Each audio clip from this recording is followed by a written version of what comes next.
ಶ್ರೀವಿದ್ಯಾ ಉಪಾಸನೆ ಮಾಡ್ತಾರೆ ಅವರ ಮುಖದಲ್ಲಿ ಆ ದೇವಿಯ ಕಳೆ ಮುಖದಲ್ಲಿ ಕಾಣುತ್ತೆ, ಎದ್ದು ಕಾಣುತ್ತೆ. ಯಾರೇ ನೋಡಿದ್ರು ನಿಮಗೆ ನಮಸ್ಕಾರವನ್ನು ಮಾಡಬೇಕು ಅನ್ನೋ ರೀತಿಯಲ್ಲಿ ನಿಮ್ಮ ಮುಖದಲ್ಲಿ ತೇಜಸ್ಸು ಕಾಂತಿ ವೃದ್ಧಿ ಆಗುತ್ತೆ.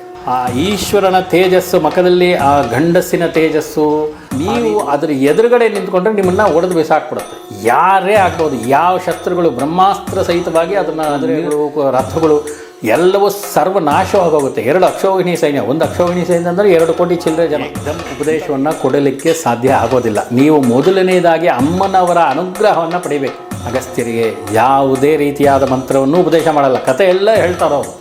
ಆದರೆ ಶ್ರೀವಿದ್ಯೆ ಬಗ್ಗೆ, ಶ್ರೀಚಕ್ರದ ಬಗ್ಗೆ ಓಂ ಶ್ರೀ ಗುರುಭ್ಯೋ ನಮಃ. ಹರಿ ಓಂ.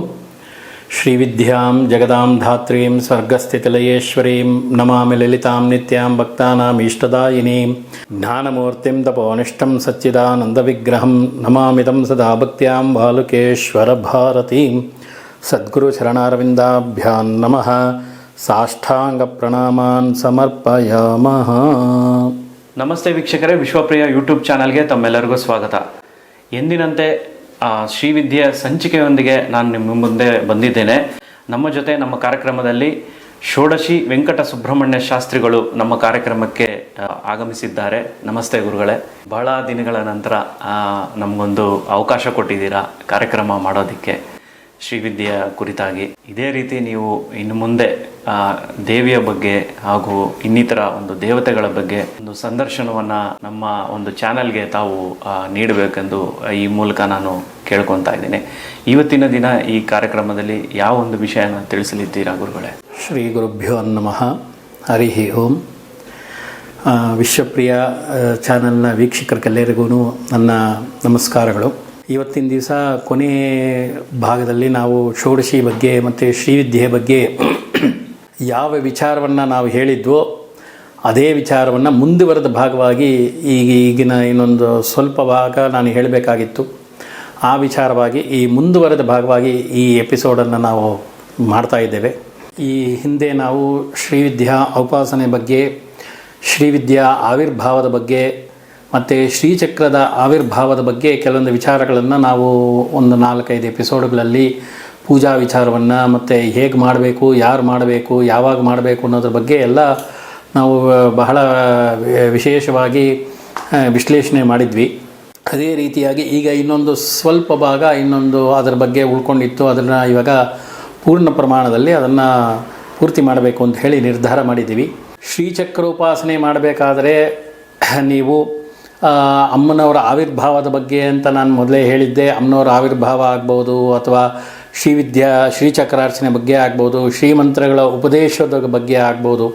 ಇದ್ರ ಬಗ್ಗೆ ಎಲ್ಲ ನಾವು ಹಿಂದೆ ಬಹಳಷ್ಟು ಮಾತಾಡಿದ್ದೀವಿ.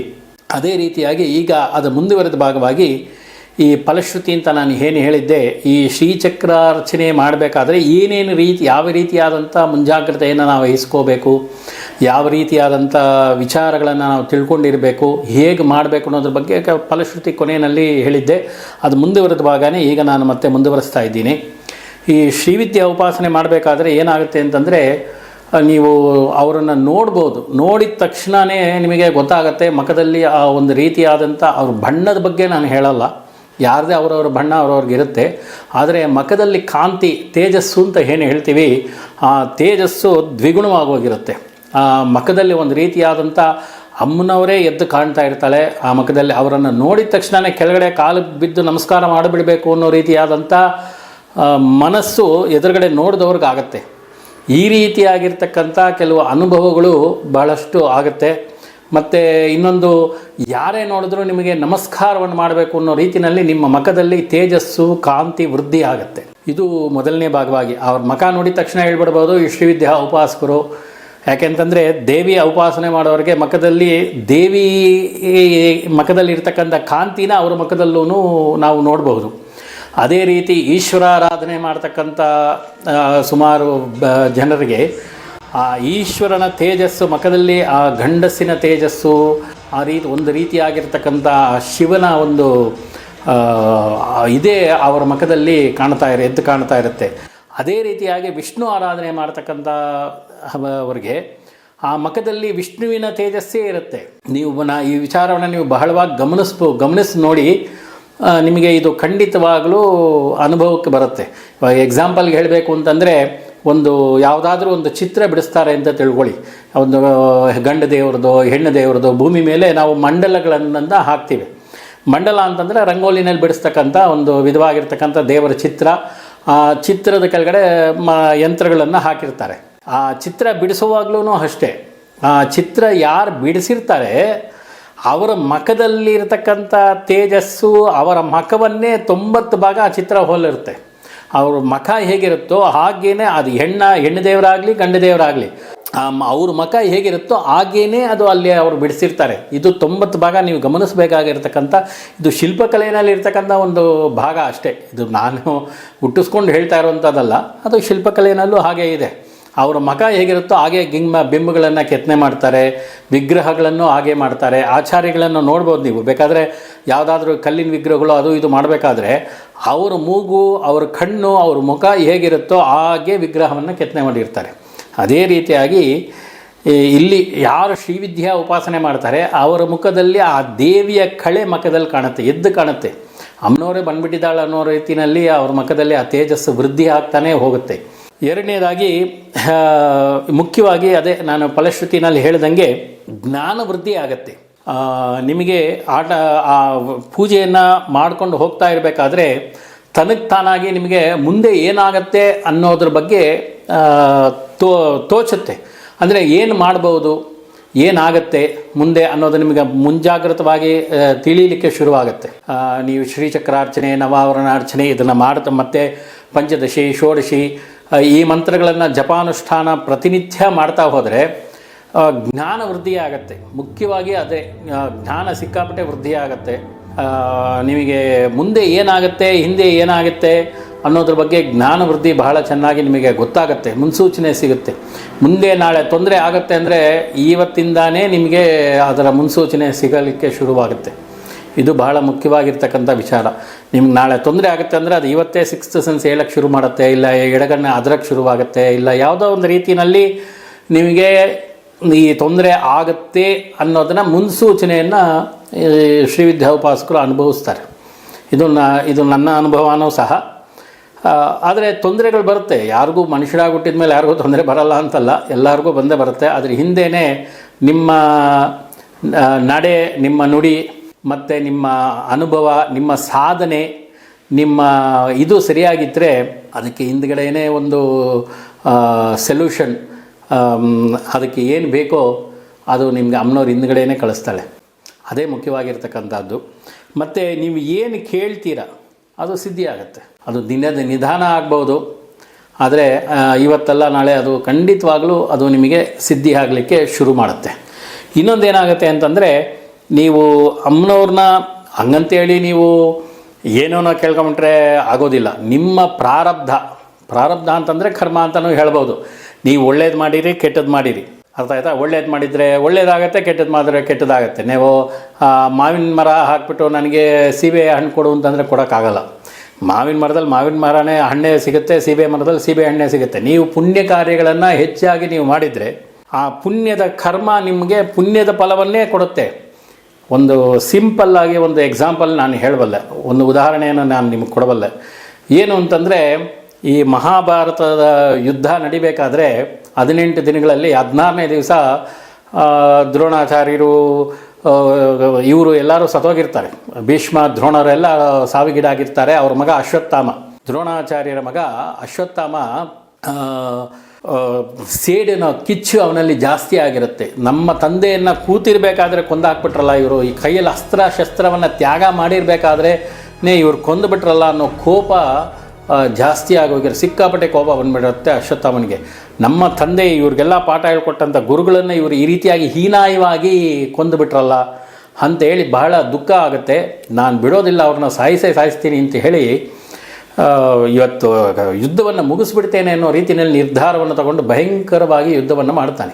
ಎದುರುಗಡೆ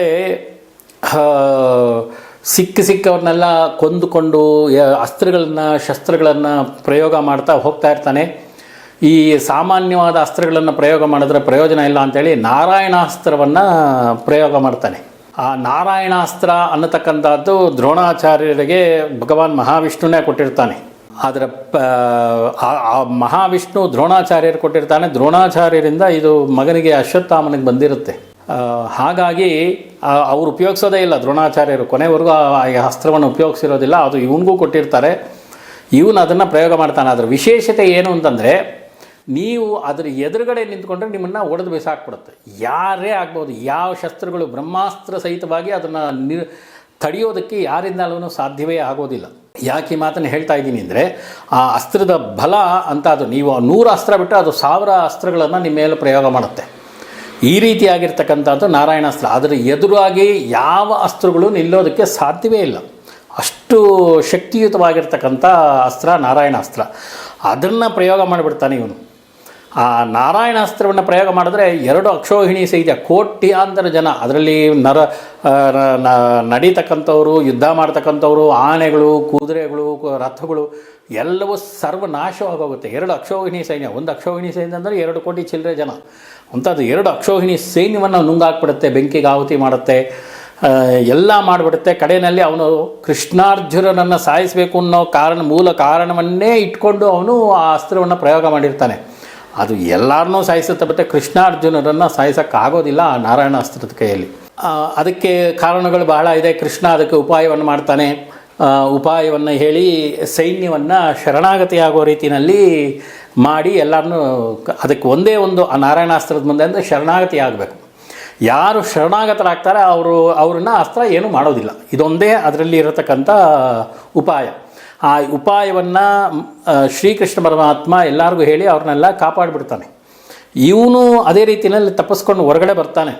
ಆವಾಗ ಇವನಿಗೆ ಬ್ರಹ್ಮಾಸ್ತ್ರವನ್ನು ಬಿಟ್ಟಿರ್ತಾನೆ, ನಾರಾಯಣಾಸ್ತ್ರವನ್ನು ಬಿಟ್ಟಿರ್ತಾನೆ. ಯಾವ ಅಸ್ತ್ರನೂ ಇವನ್ನೇನು ಮಾಡೋದಿಲ್ವಲ್ಲ, ಧಿಕ್ಕಾರ ಇಲ್ಲಿ ನನ್ನ ಈ ಧನುರ್ಬಾಣಗಳಿಗೆ, ನನ್ನ ಶಸ್ತ್ರಗಳಿಗೆ ಅಂತೇಳಿ ಭೂಮಿನ ಹೊಡಿತಾ ಖಡ್ಗವನ್ನು ತಗೊಂಡು ಭೂಮಿ ಮೇಲೆ ಚುಚ್ಕೊಂಡು ಆ ಧನುರ್ಬಾಣಗಳನ್ನು ಎತ್ತಿ ಬಿಸಾಕ್ಕೊಂಡು ಕೋಪ ಮಾಡಿಕೊಂಡು ಕೂಗಾಡ್ಕೊಂಡು ಹೊರಟೋಗ್ತಾನೆ.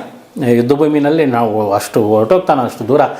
ಏನು ಇಂಥ ಶಸ್ತ್ರಗಳಿಟ್ಕೊಂಡು ನಾವು ಎದುರುಗಡೆ ಇರ್ತಕ್ಕಂಥವ್ರನ್ನ ಯಾರನ್ನು ಏನೂ ಮಾಡೋಕ್ಕಾಗ್ತಾ ಇಲ್ವಲ್ಲ, ಅವರು ನಮಗಿಂತ ಅರ್ಧದಷ್ಟು ಸೈನ್ಯನೂ ಅವ್ರ ಹತ್ರ ಇಲ್ಲ ಅಂತ ಈ ರೀತಿಯಾಗಿ ಯೋಚನೆ ಮಾಡ್ಕೊಂಡು ನಮ್ಮಂಥ ಇಷ್ಟಂಥ ಶಸ್ತ್ರಗಳಿದ್ರೂ ಅವರಲ್ಲಿ ಒಬ್ಬರನ್ನ ಕೊಲ್ಲಕ್ಕಾಗ್ತಿಲ್ವಲ್ಲ ನಮ್ಮ ಕೈಯಲ್ಲಿ ಅಂತಾಗ ಆವಾಗ ವೇದವ್ಯಾಸರ ಎದುರುಗಡೆ ಬಂದು ಅವ್ರಿಗೆ ಹೇಳ್ತಾರೆ, ಅಪ್ಪ ಅವರು ಪುಣ್ಯ, ಅವ್ರು ನಿಮ್ಮನ್ನು ಸಾಯಿಸ್ತೇ ಇರ್ಬೋದು, ಆದರೆ ಕರ್ಮ ಅನ್ನೋದು ಒಳ್ಳೆಯದು ಅನ್ನೋದು ಅವ್ರನ್ನ ಕಾಪಾಡ್ತಾ ಇದೆ. ಆ ಧರ್ಮರಾಜನ ಧರ್ಮ ನ್ಯಾಯ ನೀತಿಗಳು, ಆ ಪಾಂಡವರು ನಡ್ಕೊಳ್ತಕ್ಕಂಥ ರೀತಿ, ನಡ್ಕೊಂಡಂಥ ನೀತಿಗಳು, ಅವ್ರು ಮಾಡಿದಂಥ ಪುಣ್ಯ ಕಾರ್ಯಗಳು ಇವತ್ತು ಅವರನ್ನು ಕಾಪಾಡ್ತಾ ಇದೆ. ನೀವು ಏನೇನು ಪಾಪಕರ್ಮಗಳು ಮಾಡಿದ್ದೀರಾ ಅದು ನಿಮ್ಮ ಹತ್ರ ಬ್ರಹ್ಮಾಸ್ತ್ರ ಇದ್ರೂ ಅದು ನಿಮ್ಮ ಹತ್ರ ನಾರಾಯಣಾಸ್ತ್ರ ಬ್ರಹ್ಮಾಸ್ತ್ರಗಳು ಕೂಡ ನಿಮ್ಗೆ ವರ್ಕಾಗ್ತಾ ಇಲ್ಲ. ಯಾಕೆ ಅಂತಂದರೆ ನಿಮ್ಮ ಪಾಪಕರ್ಮಗಳು ಜಾಸ್ತಿ ಆಗಿದೆ ಅಂತ ಹೇಳಿ ವೇದವ್ಯಾಸರು ಅಶ್ವತ್ಥಾಮನಿಗೆ ಸಮಾಧಾನ ಮಾಡ್ತಾರೆ. ಯಾಕೆ ಈ ಮಾತನ್ನು ನಾನು ಹೇಳಿದೆ ಅಂದರೆ, ನಮ್ಮ ಕೆಲಸ ಕಾರ್ಯಗಳು ಪುಣ್ಯ ಕಾರ್ಯಗಳು ಹೆಚ್ಚಾಗಿದ್ದಾಗ ಮಾತ್ರ ನಾವು ಏನು ಅಂದ್ಕೊಳ್ತೀವಿ ಅದು ನಡೆಯುತ್ತೆ. ಇಲ್ಲ ಅಂತಂದರೆ ಅದು ಯಾವುದೂ ನಡೆಯೋದಿಲ್ಲ. ಇದು ಸಾಮಾನ್ಯವಾಗಿರ್ತಕ್ಕಂಥ ವಿಚಾರ. ನಮಗೆ ಕಷ್ಟಗಳು ಬರ್ತಾ ಇದೆ ಅಂದರೆ ಅದನ್ನು ಪರಿಹಾರ ಮಾಡೋಕ್ಕೆ ಎಲ್ಲೋ ಒಂದು ಕಡೆ ಒಂದು ಉಪಾಯ ಅನ್ನೋದು ಭಗವಂತ ಕೊಟ್ಟಿರ್ತಾನೆ. ಅದು ಆ ಉಪಾಯ ಅನ್ನತಕ್ಕಂಥ ನಮ್ಮ ಹತ್ತಿರದವರೆಗೂ ಬರಬೇಕಾದ್ರೆ ನಮ್ಮಲ್ಲಿನೂ ಏನಾದರೂ ಒಂದಷ್ಟು ಪುಣ್ಯ ಕಾರ್ಯಗಳು ನಮ್ಮಲ್ಲಿ ಇರಬೇಕು. ಇದ್ದಾಗ ಮಾತ್ರ ಅದು ಸಿದ್ಧಿ ಆಗುತ್ತೆ.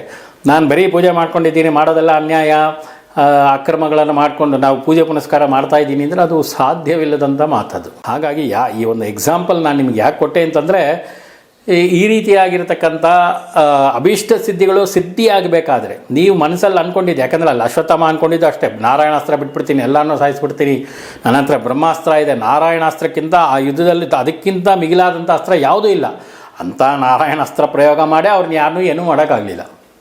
ಹಾಗಿರಬೇಕಾದ್ರೆ ನಮ್ಮ ಅಭೀಷ್ಟಗಳು ಒಳ್ಳೆ ರೀತಿಯಲ್ಲಿ ಇರಬೇಕು ಅಂತ ಅಂದರೆ, ಒಳ್ಳೆ ದಾರಿನಲ್ಲಿ ನಾವು ಕೇಳ್ತಕ್ಕಂಥದ್ದು ಭಗವಂತನ ಅದು ನಿಯಮಬದ್ಧವಾಗಿರಬೇಕು. ನಾವು ಏನು ಕೇಳ್ತಾ ಇದ್ದೀವೋ ಅದಕ್ಕೆ ನ್ಯಾಯಯುತವಾಗಿರಬೇಕು. ನಮ್ಗೆ ಅದು ಕೊಡು ಇದು ಕೊಡು ಅಂತ ಕೇಳ್ಕೊಳ್ಳೋದ್ರಲ್ಲಿ ಅರ್ಥ ಇಲ್ಲ. ಅದೇ ರೀತಿಯಾಗಿ ನಮಗೆ ಏನು ಕೊಡಬೇಕೋ ಯಾವಾಗ ಏನು ಕೊಡಬೇಕು ಅದನ್ನು ನೀನೇ ಕೊಟ್ಬಿಡಪ್ಪ ಅಂತ ಕೇಳೋದೇ ಒಳ್ಳೆಯದು ಅಂತ ನನ್ನ ಅನಿಸಿಕೆ.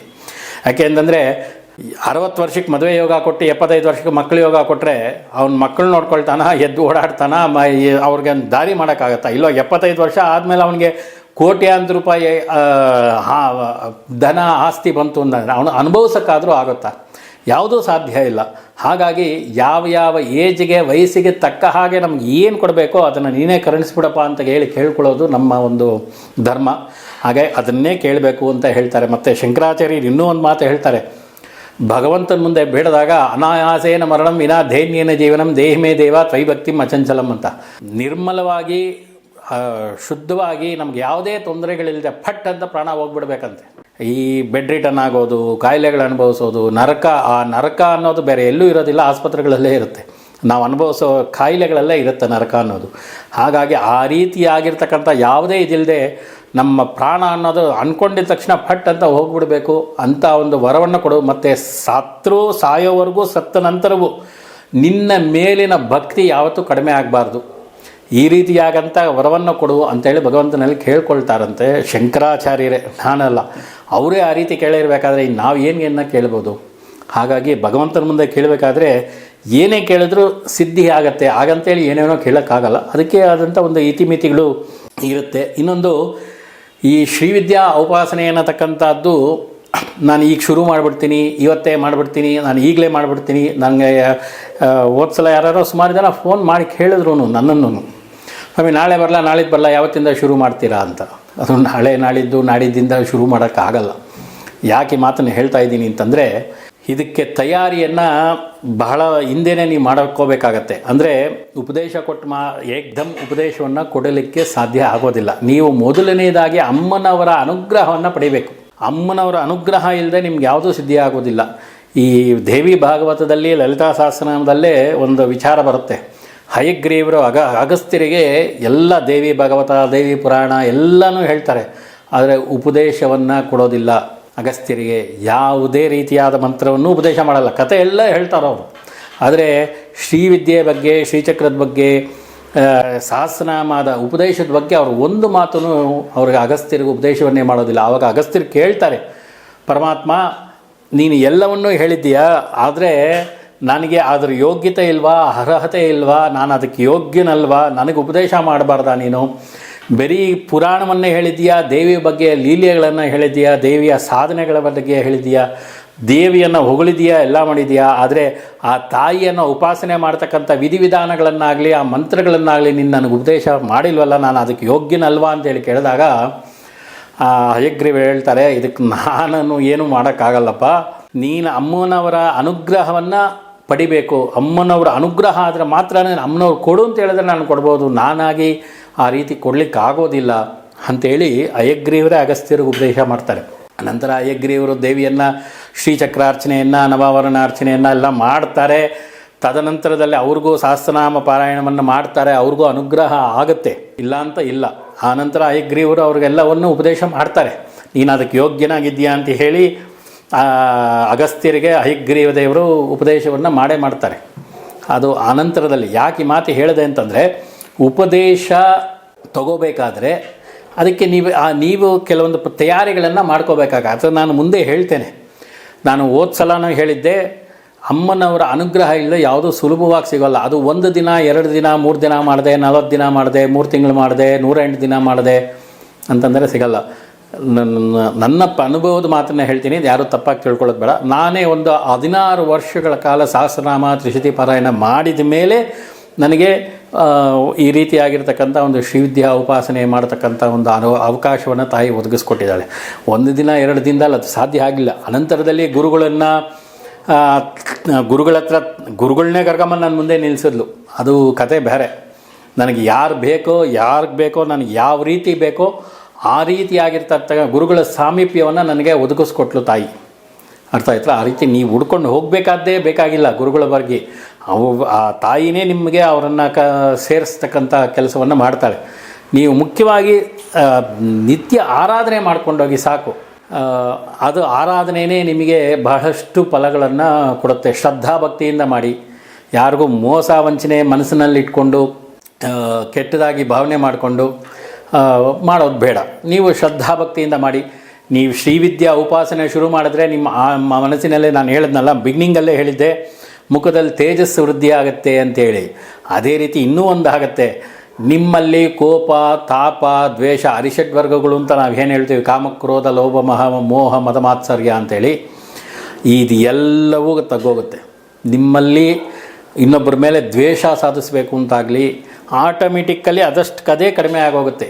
ನೀವು ಮಾಡ್ತಾ ಮಾಡ್ತಾ ಮಾಡ್ತಾ ಮಾಡ್ತಾ ಮಾಡ್ತಾ ನಿಮ್ಮ ಮುಖದಲ್ಲಿ ಯಾವಾಗ ಈ ಕಾಮಕ್ರೋಧಾದಿ ಲೋಭ ಮೋಹಗಳು ಕಡಿಮೆ ಆಗುತ್ತೋ ನಿಮ್ಮ ಮುಖದಲ್ಲಿ ಶಾಂತಿ, ಒಂಥರ ಸ್ಮೈಲಿ ಫೇಸು, ನಗುಮುಖ, ಚಿನ್ಮಯ್ಯ ಅಂತ ನಾವೇನು ಕರಿತೀವಿ, ಆ ನಗುಮುಖ ನಿಮ್ಮ ಮುಖದಲ್ಲಿ ಕಾಣಲಿಕ್ಕೆ ಶುರು ಮಾಡುತ್ತೆ.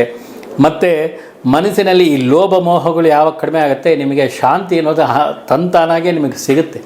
ಯಾಕೆ ಈ ಮಾತನ್ನು ಹೇಳ್ತಾ ಇದ್ದೀನಿ ಅಂತಂದರೆ, ನೀವು ಯಾವಾಗ ಈ ಮನಸ್ಸಿನಲ್ಲಿ ಈ ಕೆಟ್ಟ ಆಲೋಚನೆಗಳು, ದುರಾಲೋಚನೆಗಳು ಕಡಿಮೆ ಆಗುತ್ತೋ ಆವಾಗ ಆ ಮಂತ್ರದ ಫಲದಿಂದ ಅವೆಲ್ಲವೂ ನಾಶವಾಗ್ತಾ ಹೋಗುತ್ತೆ. ನೀವು ಜಪ ಎಷ್ಟು ಜಾಸ್ತಿ ಮಾಡ್ತಾ ಹೋಗ್ತೀರೋ ಅಷ್ಟೂ ನಿಮ್ಮ ದೇಹದಲ್ಲಿರ್ತಕ್ಕಂಥ ನೆಗೆಟಿವಿಟಿ ಅನ್ನತಕ್ಕಂಥದ್ದನ್ನು ಅದನ್ನು ಕಿತ್ತು ಬಿಸಾಕುತ್ತೆ. ಹಾಗಾಗಿ ನೀವು ಅದ್ರ ಬಗ್ಗೆ ಚಿಂತೆ ಮಾಡೋದೇ ಬೇಕಾಗಿಲ್ಲ. ಇನ್ನೊಂದು, ನಾವು ತಯಾರಿ ಮಾಡ್ಕೊಳ್ತಾ ಇದ್ವಿ, ನಮಗೆ ಈ ಯಾರು ಉಪದೇಶ ಬಗ್ಗೆ ನೀವು ಚಿಂತೆನೇ ಮಾಡಬೇಡಿ. ನಾನು ಹೇಳಿದ್ನಲ್ಲ, ನೀವು ಸಹಸ್ರನಾಮವನ್ನು ಯಾರ ಹತ್ರ ಆದರೂ ಹೇಳಿಸ್ಕೊಂಡು ಪಾರಾಯಣ ಮಾಡ್ತಾ ಹೋಗಿ